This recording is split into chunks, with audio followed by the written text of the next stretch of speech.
balot na balot po tayo. Bababa po tayo. Saan tayo pupunta guys? Samahan nyo kami guys. Saan tayo pupunta? Magbabasura po tayo. Si Lucky, naintindihan na niya na bababa ako. Naalis ako. Yun, nakaprepare na yung ating ibabasura. Tapos, maglalakad ng konti sa baba guys. Malamig siya today guys. Yan si Lucky. Lucky, come here. Tapos yun nga, magbabasura po tayo at maglalakad after the basura, and then pupunta po tayo doon sa may bakery doon sa baba.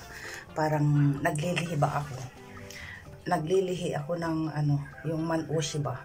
Yung bang pagkaing Lebanese na niluluto sa sa bakery. So tingnan natin dahil anong oras na ba? 12 o'clock na. Tingnan natin kung meron pa tayong madadatnan doon. Naglilihi ang inyong lola. So tara na at tayo pupunta na doon.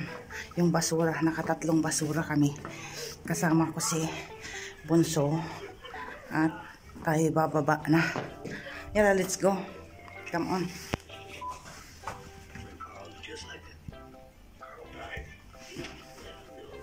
Yan po yung ating basura. Yan yung basura. No, come here! Why you are doing like that? What you are doing? Itong, he's drinking something here. Did he? Lasik ka I'll speak to you in Tagalog now. And you will see if you can understand me. Ay, lasik ka.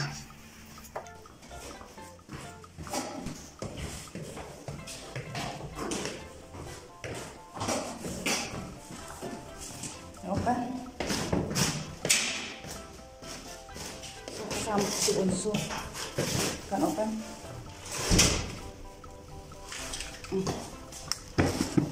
Okay. Go. Look.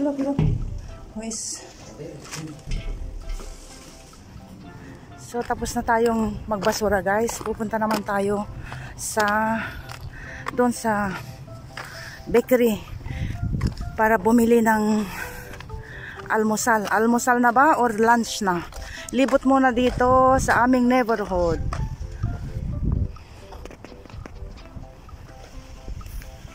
Yun po yung bahay namin doon. Yun yung bahay namin. Saan ba yun? Ayun. Paharap natin. Tapos yun yung bahay namin guys. Yun. Tapos dito tayo bibili ng almusal. May mga tindahan dito. Doon tayo pupunta Where? Ay dahon. Yun. Ayun, masarap.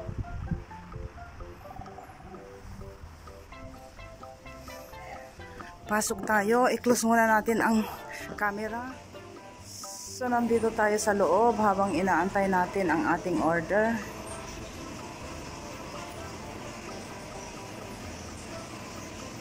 Tapos dito, palabas tayo. Dito yung sa harapan. At yun nga, sabi ko doon, ang bahay namin. Dito naman, hindi nakita. Nagkikiter pala sila dito.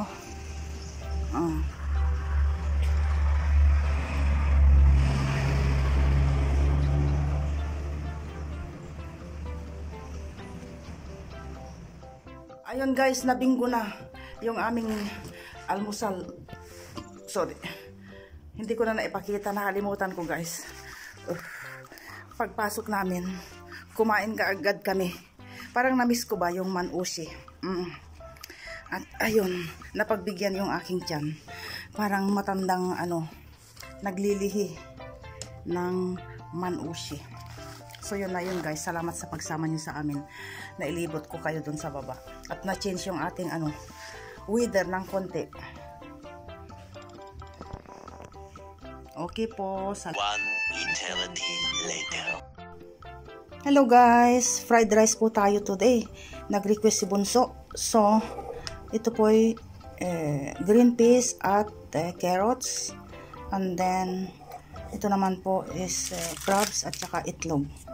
So, tara na, mag fried rice po tayo. Bingo! Yan, ready na ang ating fried rice, guys. Oh, pero parang hindi kita yung green peas, tapos yung carrots. Okay na yan. Very colorful. Tapos, yan yung itlog, guys. Ayan. Tapos, okay. Okay na yan. Tikman nga natin. Tapos, ang inilagay kong ano dito, soy sauce, yung dark soy sauce ba? Kaya naging medyo dark yung ating rice. Yummy. Ang sarap po. Ang sarap. Ang maganda sa fried rice, kahit na wala ng ano, side dish, ganyan lang. Ipaharap mo lang sa lamesa. Mabibinggo ito mamaya. Pero gutom na daw si Bunso. Ipagsandok natin siya. Ito ang lulutuin natin para sa ating tatay. Balon-balonan. Ayan, nahugasan ko na siya. Tapos meron pa akong konting karne dito. Lagyan ko ng konti. Baka kulangin dahil paborito din ng mga bata. So, dagdagan natin.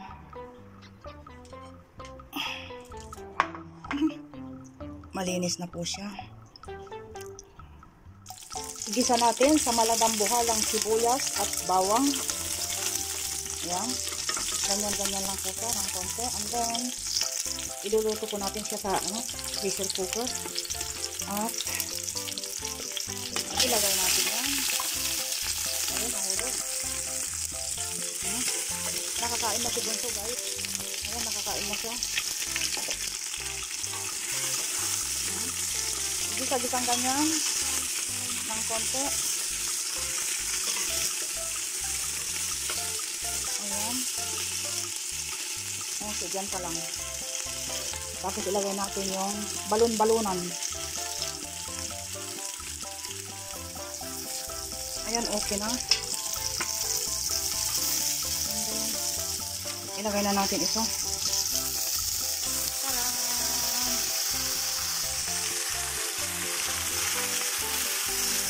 Halo-haloin lang. And, lagyan po natin siya ng wine. Okay. Ito yung wine na ilalagay natin. Red wine sana, pero okay na rin yan.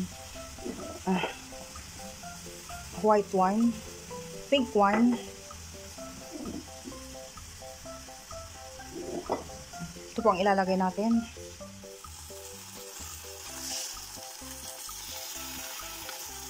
Isa pa. Lagyan ko pa ng isa. Second glass. Ang sarap ng amoy.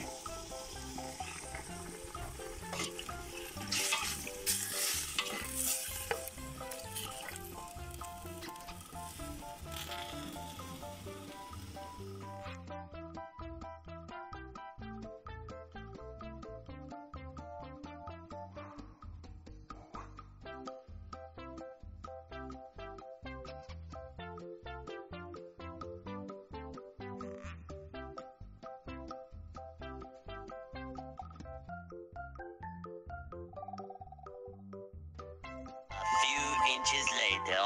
Nagtutupi po tayo ng bread. Tapos ko na yung isa. Tapos ito naman. And then habang nagtutupi ako ng bread, nag-iisip po ako kung anong merienda ang gagawin ko. Tapos meron ako nito. Alam nyo na ito. One time gumawa ako nyan. Tapos ito rin. Meron ako nyan.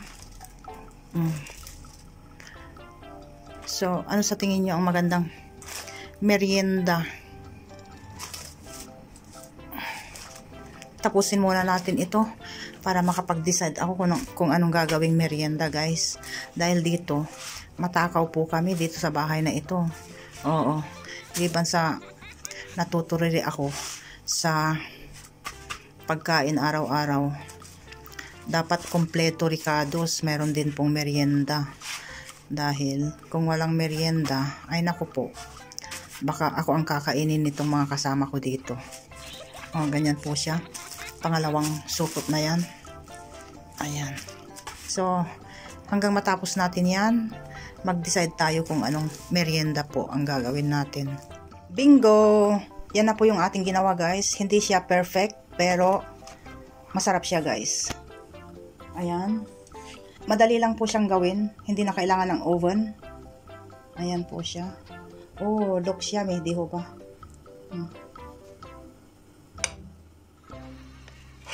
Sandali, tikman natin. Pero natikman ko na guys, masarap siya. Masarap. Pero control lang siya dahil nga bawal sa atin ang sweet.